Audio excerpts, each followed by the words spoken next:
Hello tout le monde, j'espère que vous allez bien. Alors aujourd'hui on se retrouve donc pour la mise à jour du template Notion bilan des courses parce que j'ai remarqué lors de l'utilisation de ce mois-ci qu'il y avait un petit couac que vous avez peut-être déjà rencontré. Donc du coup je vais vous l'expliquer et vous dire comment faire pour contourner ce problème. Il y a également en mise à jour le fameux bouton reset que j'attendais avec impatience. Donc j'avais fait une demande auprès du service client de Notion et du coup ils ont résolu le problème. Donc là du coup je l'ai mis en place. Donc là c'est trop cool parce que maintenant ça va être fait en un clic, ça sera beaucoup plus rapide que la méthode que je vous ai inculquée jusqu'à présent. Donc là au niveau du tableau j'ai fait quelques mises à jour. Donc au niveau des explications déjà, parce que par rapport aux problèmes que j'ai rencontrés au niveau du ticket de caisse, donc je vais aller plus en profondeur juste après. Mais là, je vous ai mis un petit récap déjà de ce que je vais vous expliquer. Et je vais vous montrer c'est quoi également le problème en temps réel au cas où vous ne l'avez pas encore vu aussi. Et à la fin, donc du coup, nous avons le reset. Donc pareil avec l'explication de comment faire pour faire le reset. Donc les courses, ça ne change pas, c'est toujours la même chose. Et par contre, vous avez le petit bouton reset qui reset tous les ingrédients, la consommation et le placard. Tout se met à zéro juste en un clic. Et ça, c'est quand même le bonheur. Alors, si vous avez déjà téléchargé ce template, que vous l'avez déjà utilisé, que vous avez rempli énormément d'ingrédients et que du coup ça vous embête de le retélécharger à nouveau parce que vous allez perdre forcément votre base d'ingrédients de base, je le comprends tout à fait. Je vais vous expliquer comment faire les mises à jour tout seul. Donc, je vais vous montrer à l'écran comment faire les mises à jour que j'ai modifiées. Et si jamais, au contraire, vous ne l'avez pas encore utilisé ou vous avez utilisé mais vous n'avez pas mis beaucoup d'ingrédients ou que vous ne l'avez pas encore, voilà, que ça ne vous dérange pas de retélécharger ce template, à ce moment-là, vous recliquez sur le lien que du coup je vais vous envoyer. Donc normalement, vous avez dû recevoir pour tous ceux qui ont téléchargé le template, je vous ai envoyé un mail justement avec le lien mis à jour. Donc en fait, vous aurez juste pareil à le dupliquer à nouveau dans votre espace et vous aurez donc le template mis à jour parce que vous aurez cette version que je suis en train de vous montrer sans problème. Voilà, donc ça c'est une chose. Donc ça ce sont les nouveautés de ce template. Alors je vais vous expliquer du coup quel est le problème que j'ai détecté et comment le résoudre. Donc là, au niveau du bilan des courses, donc là j'ai dupliqué mon template, j'ai une image pour pouvoir vous montrer, parce que ça c'est l'ancienne version avant que je le modifie. Donc pour vous montrer les changements à faire et aussi pour vous montrer clairement c'est quoi le problème en fait. Donc déjà, je vous montre le problème. Donc là, quand vous faites vos courses, on va faire donc une simulation. Donc je vais choisir par exemple Auchan. Donc la date, je mets aujourd'hui, la semaine, je ne sais pas quelle semaine on est, c'est pas grave. Donc hop, disons qu'il y en a pour 54 euros. Disons que je veux juste du bacon la vie, que j'en ai acheté deux, donc il y en a eu pour 7 euros. Voilà. Et que j'ai acheté que ça. Bon, normalement, théoriquement, si on est logique, c'est Monoprix. Ah non, quoique c'est vrai que je peux l'acheter à Auchan maintenant. Donc voilà, j'ai acheté par exemple que le bacon la vie à Auchan. Alors, bien sûr, ça n'arrive jamais, mais voilà, c'est pour l'exemple. Donc vous avez ça. Comme d'habitude, vous allez dans le ticket de caisse pour voir ce qu'il en est. Et donc ça apparaissait par défaut. On est d'accord. Donc là, j'en ai eu pour 7 euros. Oui, donc là, il faut être cohérent avec ce que j'ai mis en haut, n'est-ce pas? Donc 7 euros. Donc on est bon pour le ticket de caisse. Donc je vous avais dit, on clique sur destination. On pouvait choisir donc toutes les lignes s'il y en avait plusieurs. On cliquait sur destination et on choisissait placard. Et du coup, ça disparaissait. Jusque-là, vous me suivez. Si vous avez vu la première vidéo, c'est tout bon. Maintenant, on retourne en course. Là, je vais à Monoprix, par exemple. Donc une semaine plus tard, je me rends compte que en fait, j'ai envie de racheter du bacon la vie parce que j'en ai déjà plus et qu'il m'en faut. Donc le problème c'est ça, c'est quand vous allez recliquer sur l'ingrédient, forcément c'était déjà rempli, on est d'accord. D'ailleurs vous avez bien les courses qui sont affichées. Alors là, deux cas de figure. Et je ne l'avais pas détecté la première fois parce qu'en fait, avant, je dupliquais les ingrédients, mais ça m'a saoulé en fait d'avoir 50 ingrédients différents. Donc j'avais bacon 1, bacon 2, bacon 3, bacon 4. Je ne trouvais pas ça pratique. Donc j'ai dit, c'est pas grave, à chaque fois que je prends l'ingrédient, je vais modifier la fiche tout simplement. Donc là, j'en ai acheté deux de plus, donc on passe à 4. Et je suis passé de 7 euros à 14 euros parce que le prix n'a pas évolué depuis. Voilà. Donc je modifie ça comme ça, on est bon, pas de souci. On est d'accord.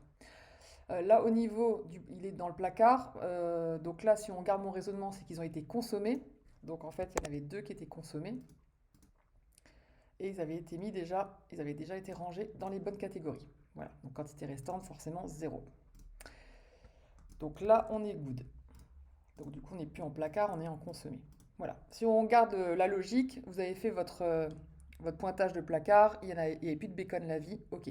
Par contre, vous ne pouvez pas enlever le 2 parce que sinon, ça fausse tous les résultats puisque le but du jeu, c'est de cumuler les montants pour voir le réel consommé et le réel payé, le réel restant dans les placards. Donc, il faut vraiment modifier ça en rajoutant. D'accord? Donc, c'est peut-être là-dessus, c'est vrai que je n'avais pas insisté dans la première vidéo. Donc, vous avez dû sûrement rencontrer ce cas de figure, je pense.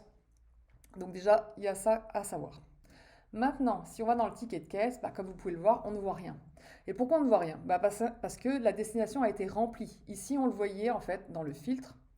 Vous voyez que ça affiche que quand la destination est vide. Donc en fait, ce système de filtre ne fonctionne pas dans ces cas de figure-là. Donc on est embêté. Du coup, j'ai trouvé un autre moyen de contourner ce problème. Donc déjà, pour ceux qui ne souhaitent pas télécharger de nouveau le template parce que vous avez déjà utilisé celui-ci et que vous ne voulez pas perdre vos ingrédients que vous avez listés, je vous montre comment modifier le filtre. Donc là, en fait, donc vous étiez dans ticket de caisse. Je reviens là, juste là, hop. Donc vous allez sur filtrer. S'il n'apparaît pas, vous avez juste à glisser la souris vers la droite, ça apparaîtra, vous inquiétez pas. Donc filtrer, vous voyez donc les filtres qui apparaissent. Ici, donc celui-là, on va le supprimer. Donc vous cliquez sur la petite flèche, les petits points, et vous faites supprimer le filtre. Voilà, et d'ailleurs, vous voyez maintenant aux courses, parce que le souci, le fait que course n'est pas vide, ça vous affichera l'intégralité de vos courses en fait. Là, on voit que c'est Auchan et Monoprix parce que ça a été acheté au même endroit, mais si vous aviez rajouté d'autres courses ici, en fait, bah, vous verrez la liste complète en fait. Vous devez filtrer par enseigne pour pouvoir voir le ticket de caisse de l'enseigne. Donc du coup, on va modifier le filtre ici. Donc ici, vous enlevez le n'est pas vide, vous mettez contient et vous sortez. Donc le filtre par défaut est comme ça. Il faut le laisser comme ça. C'est comme ça qu'il est sur le template mis à jour. Et là, en fait, à chaque fois que vous irez voir votre ticket de caisse, donc dès que vous avez fini de rentrer votre ticket, donc ici, donc là, vous voulez contrôler le ticket de Monoprix. Donc vous allez cliquer sur course et vous allez choisir donc Monoprix, parce que ça apparaît forcément ici. Alors, petite astuce, si jamais vous allez plusieurs fois à Auchan, plusieurs fois à Monoprix, je vous conseille de mettre des chiffres après. Auchan 1, Auchan 2, Auchan 3, etc. Comme ça vous dit aussi combien de fois vous avez été à Auchan dans le mois. Moi, ça m'a permis de savoir que j'avais été 6 fois dans le mois. Je trouvais ça énorme. Donc, ça permet aussi de se rendre compte aussi de combien de fois on va dans les magasins. Et comme ça vous permet de pouvoir filtrer facilement, parce qu'après, quand vous avez plusieurs Auchan, vous ne savez plus lequel c'est en fait. Donc là, au moins, vous le voyez. Donc là, bon, pas d'hésitation, Monoprix, c'est celui-là. Et en cliquant sur Monoprix, vous voyez bien que c'est que ce qui concerne Monoprix, même si le produit a déjà été même si le produit a déjà été acheté à Auchan, pardon, vous le voyez donc apparaître. Donc là, pareil, le problème qu'on rencontre, c'est que comme il a été aussi acheté à Auchan, forcément, vous avez le montant global, ce qui est logique puisqu'on l'a complété, on l'a mis on l'a rajouté juste avant. Comme je vous le disais, pour ne pas avoir ce problème, il faudrait dans ce cas-là dissocier l'ingrédient, dire qu'on a acheté bacon la vie 2 à 7 euros à Auchan et bacon la vie numéro 2 de acheter de nouveau 7 euros à Monoprix. Sauf que si vous achetez, bon après ça dépend de votre utilisation et de votre consommation, mais si vous êtes comme moi et que genre les lardons la vie, parce que j'essaie de plus acheter maintenant en bloc d'un coup, j'essaie d'acheter toutes les semaines pour justement moins consommer. Bah forcément ça décuple les ingrédients quoi, donc c'est pas forcément avantageux. Donc là dans ces cas-là, ce que je vous conseille de faire, c'est quand vous savez au moment où vous remplissez vos courses, que vous voyez qu'il y a un ingrédient où il y a déjà des choses. Vous prenez un cahier, un crayon, vous le notez à côté en mettant que y a 7 euros à déduire. Parce que c'est ça qu'il y avait à la base. C'était marqué 7 euros et je l'ai changé, j'ai mis 14. Donc vous notez qu'il y avait 7 euros qu'il faudra déduire du ticket. Et vous faites ça pour tous les ingrédients qui ont été rachetés et qui sont cumulés du coup entre Monoprix et les autres magasins. J'espère que c'est assez clair. N'hésitez pas à me le dire hein, si ce n'est pas le cas. Donc là, dans le cas de figure présent, bon, on n'a qu'un seul ingrédient. Oh, j'ai du mal aujourd'hui. On n'a qu'un seul ingrédient, donc du coup, c'est 7 euros. Donc je déduis 7 euros de 14. Au final, la somme du ticket de caisse est bien de 7 euros, donc on est bon. Donc là, à ce moment-là, c'est pareil. Donc là, destination, on va cliquer dessus. Donc là, il n'y a qu'une ligne, donc je clique là. Mais encore une fois, si vous avez plusieurs lignes, vous cochez ici, destination, et vous faites placard. Voilà. Donc là, le consommer, on le laisse puisque là, il faut que ça se cumule, vu qu'il y a déjà 2 qui ont été consommés et 2 qui sont en placard du coup, hein. Donc voilà, d'ailleurs, si vous allez bien dedans, là du coup, vous pouvez modifier, mettre tout de suite 2 restants, 2 et 2. Voilà. Ça, c'est une chose que vous pouvez modifier à ce niveau-là. Voilà, donc il faut juste vraiment bien faire attention à ces histoires de... C'est surtout pour le pointage en fait, sinon votre pointage sera pas bon. Donc il faut juste faire attention à ça. Quand c'est consommé placard et que vous avez déjà utilisé un ingrédient ou que vous avez déjà acheté un ingrédient qui est encore là. S'il est consommé, bah forcément vous le verrez quand même et il apparaîtra. S'il n'est pas consommé, il restera dans les placards. Bon, voilà. Donc juste faire attention à ça, c'est cette petite subtilité que du coup j'avais pas remarqué tout de suite parce que comme je vous le disais au départ, je dupliquais les ingrédients. Et en fait, ça, c'était pas top, quoi. Voilà, voilà. Donc du coup, forcément, ça restera affiché parce que ça va pas s'effacer comme c'était le cas avant. Parce que là, on veut voir les courses qui ont été faites à Monoprix, donc on le verra. Donc là, pour que ça disparaisse, en fait, vous recliquez là et vous cliquez sur la petite croix, vous enlevez Monoprix. Voilà. Donc là, bah, du coup, par défaut, il y a tout qui s'affiche, quoi. Que ce soit rempli ou pas rempli, il y a tout qui s'affiche. Et donc, quand vous referez votre troisième ligne avec vos autres courses, donc là, si c'est pas, si vous n'avez pas racheté de bacon la vie, par exemple, et que vous avez acheté autre chose, bah pareil, vous ferez course, vous choisirez la nouvelle enseigne et vous verrez vos courses apparaître, et là, il n'y aura pas de souci. Comme je vous le dis, le problème apparaît uniquement si vous achetez un ingrédient et que vous le rachetez ensuite. Voilà, juste pour là. Donc, il faut être vigilant juste sur les ingrédients qu'on rachète. Voilà, donc ça, c'était la petite subtilité, le petit problème qu'il y a eu. Donc on peut résoudre facilement, c'est juste que du coup, bon voilà, il y a une petite réflexion quand même, il faut quand même noter le montant. À un moment, j'ai eu un gros ticket de caisse chez Auchan et j'ai dû noter une dizaine de produits où j'ai dû noter le montant qui était marqué, quoi, par exemple, pour le déduire à la fin. Donc après, j'ai utilisé ma calculette et voilà, j'ai déduit et c'était bon, le ticket de caisse était bien conforme. Et heureusement que je l'ai fait parce que malgré tout, comme justement le ticket était long, bah, j'avais oublié, il y avait des choses où j'avais zappé, j'avais sauté des lignes, donc du coup le montant n'était pas bon. Donc vraiment faites attention si vous voulez vraiment des comptes carrés à faire, voilà, à bien compter vos courses, bien déduire ce qu'il faut déduire et bien vérifier le ticket à la fin pour être sûr que vous avez tout rentré dans le template. Voilà, donc c'est tout pour ce problème. Donc du coup je vous ai montré comment faire la mise à jour tout seul. Donc ici au niveau donc, des filtres. Non, pas ici, pardon. Ici. Donc voilà, là vous savez le faire tout seul si besoin. Encore une fois, si vous préférez pas vous embêter et que la liste des ingrédients, bah, vous n'avez rien modifié ou que vous n'avez pas encore utilisé le template, bah, il suffit juste de retélécharger ce template, donc la version celle-ci, donc la version normale vous pouvez dupliquer. Donc là, ça s'affiche pas chez moi parce que forcément, c'est chez moi, mais vous avez le mot dupliquer comme bah, vous l'avez fait à la base, je suppose. Et comme ça, vous pouvez récupérer le nouveau template où la vue est déjà nickel, vous avez déjà les courses. Voilà, et je vous le réexplique ici en disant que si vous allez dans la vue ticket de caisse, vous cliquez sur filtrer, qui est ici donc, puis sur le filtre courses qui est là, vous choisissez le magasin qu'on vient de rentrer, le détail des courses s'affiche, on vérifie le montant des courses. Voilà, si c'est OK, on sélectionne le tout, on clique sur destination et placard, on revient à l'étape 1 donc pour rentrer de nouvelles courses. Et si ce n'est pas le cas, donc c'est pour ça que je l'ai remis, attention si vous avez acheté un produit similaire qui est déjà dans vos placards, bien pensez à déduire le montant de vos courses. Plus d'explications dans la vidéo mage que je suis en train de vous faire, puisque là j'ai fait juste un petit résumé, mais je vous ai mieux expliqué en détail juste avant. Voilà, donc c'est tout pour ce petit souci. Alors on passe à la deuxième mise à jour qui est le fameux bouton reset. Alors pour ceux qui ont retéléchargé le template, cette partie ne vous concerne pas, la vidéo est terminée pour vous, vous avez vu tout ce qu'il y avait à savoir. Donc c'est tout bon. Et pour les autres qui veulent créer le bouton, parce qu'ils ont gardé l'ancien template, je vais vous expliquer comment faire. Alors juste là, j'ai été un peu trop rapide. J'ai supprimé ce qu'il y avait là. Donc normalement, vous aviez plusieurs onglets, courses, ingrédients, consommation placard, et je l'ai supprimé. J'ai remis juste la ligne de course parce que c'est vrai que c'est la seule qui va rester en fait dans le nouveau template, et j'ai supprimé les autres. Alors, si vous voulez avoir la même vue que moi, vous avez juste à faire clic droit sur les onglets, donc ingrédients, consommation placard. Vous faites clic droit et vous faites supprimer, tout simplement. Et il ne vous restera plus que la vue course que je vais vous laisser. Donc pour vous montrer sur le bilan des courses, donc le template d'origine, enfin le nouveau en tout cas qui est mis à jour, voilà. Donc ça fait ça en fait. Vous avez la partie course qui reste. D'accord? Ensuite, donc du coup, on va créer le bouton Reset. Juste avant, comme d'habitude, il n'y a rien qui change. La première étape, c'est de supprimer toutes les courses. Donc vous cliquez ici pour choisir toutes les lignes de course et vous faites supprimer ici. Ça ne change pas, il faut toujours le faire. Ça, on ne peut pas le faire avec un bouton. Il faut le faire manuellement. Donc, mais c'est comme vous avez vu, c'est très rapide. On choisit tout, on supprime, c'est fini. Ensuite, il y aura le bouton Reset. Vous cliquerez dessus et ça annulera tout le reste. Vraiment, il n'y a pas plus facile. Donc du coup, pour ce bouton Reset, alors pour le mettre juste en dessous, vous cliquez ici sur plus pour faire une ligne juste en dessous. D'ailleurs, je me rends compte que ça, c'est normalement plus bas. Hop, Donc je le glisse. Donc vous pouvez voilà, quand vous êtes sur les 6 petits points, vous pouvez cliquer et laisser appuyer et vous pouvez bouger où vous voulez en fait, hein. Il n'y a aucun souci. Voilà, donc là j'ai remis la petite barre en bas. Donc ici, on va rajouter le bouton. Alors pour rajouter le bouton, vous faites slash, vous écrivez bouton. Donc vous voyez qu'il apparaît là. Vous cliquez. Donc voilà le petit bouton. Ici, vous choisissez donc modifier des pages.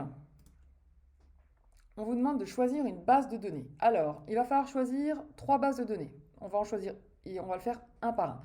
La première, c'est les ingrédients.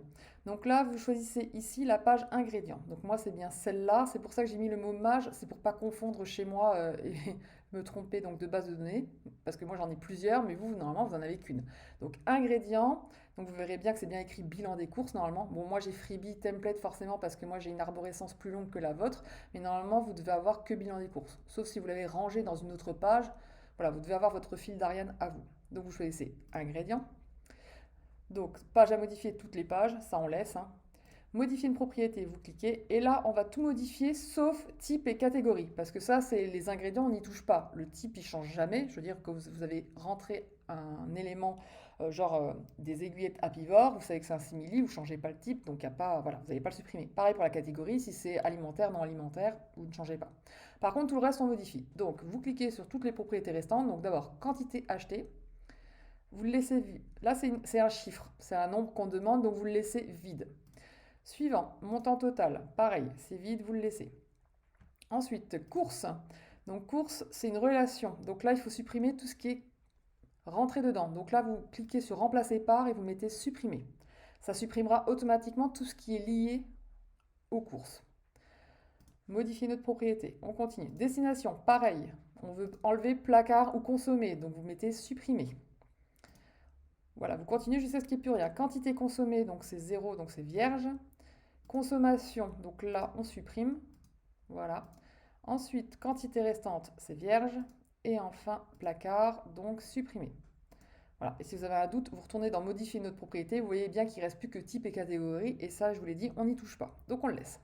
Donc là, c'est bon. Là, ça fera reset pour les ingrédients. Tout est bon. Maintenant, on veut faire reset dans la base de données consommation. Donc ici, vous cliquez sur ajouter une étape. Et rebelote. Modifier les pages dans. Vous choisissez la base de données. Donc là, c'est la base de données consommation. Donc qui est ici. Les pages qui doivent être modifiées, c'est toutes les pages. Rebelote, modifier une propriété. Et là, il n'y en a qu'une, c'est les ingrédients. Et les ingrédients, même chose, supprimer. Voilà, tout simplement. On refait la même chose. Ajouter une étape. Modifier. Donc là, on va choisir la base de données placard. Page à modifier toutes. Modifier une propriété. C'est encore les ingrédients. Et supprimer. Voilà. C'est tout simple, c'est comme ça. Maintenant, ici, on va juste renommer. Donc moi, je vais l'appeler donc reset. Et vous pouvez mettre un petit icône rigolo. Donc moi, j'avais mis celui-là sur le template de base. Après, c'est pas obligatoire, c'est juste pour le fun. Vous cliquez ici sur terminer. Et voilà, votre bouton est prêt. Et là, du coup, justement, on a fait déjà le premier reset en supprimant les courses, mais au niveau des ingrédients, on a toujours notre bacon apivore qui est rempli. Donc là, vous cliquez du coup sur reset. Là, vous avez la notification comme quoi il y a tant de pages qui a été modifiée. Donc c'est tout bon.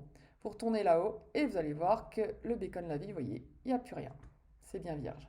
D'ailleurs, si on va dans les catégories, vu que c'était là qu'il y avait le bug à la base, vous voyez, tout est vide. Il n'y a plus rien. Donc c'est tout bon. Vous avez fait le reset pour le mois, tout est vierge, vous pouvez recommencer votre nouveau mois. Mise à jour de ce template, j'espère que du coup ça sera plus facile pour vous d'utilisation, surtout au niveau du reset, hein, qui clairement était le point noir de ce template qui m'avait bien embêté. Il y avait toujours un moyen de contourner, mais bon, c'était long et fastidieux. Bon, enfin, pas si long, mais c'est vrai que c'était chiant, on peut se le dire. Donc, c'est vrai qu'un bouton, avec un clic, tout est supprimé, c'est quand même le pied, hein, on va pas se mentir. Donc là, en effet, dans le template, comme je vous ai dit, je vous ai remis à jour le tuto, voilà, pour le petit résumé de tout ce que je vous ai expliqué en vidéo. Maintenant, en cas de doute, vous pouvez bien sûr revoir cette vidéo. De toute façon, je vais la rajouter ici, la mise à jour, je vais la rajouter là, juste à côté. Comme ça, vous avez la vidéo d'origine et vous aurez la vidéo mise à jour sur le template. Et donc tout à la fin, donc pour le reset, pareil, je vous ai réexpliqué comment il faut faire. Donc pour les courses, supprimer les courses et pour le bouton reset final. Voilà. En tout cas, si vous avez des questions, vraiment, n'hésitez pas, je suis là pour ça, hein. Je vous ai créé ce template, mais voilà, si ça ne va pas, s'il y a des soucis, n'hésitez pas à me contacter, je vous aiderai avec grand plaisir. Mon but, c'est vraiment de vous faire un produit qui vous aide au quotidien. Donc si ce n'est pas le cas, voilà, n'hésitez pas à me le dire également. Sur ce, je vous souhaite une excellente fin de journée, un excellent week-end, et je vous dis à très vite pour la prochaine vidéo. Ciao!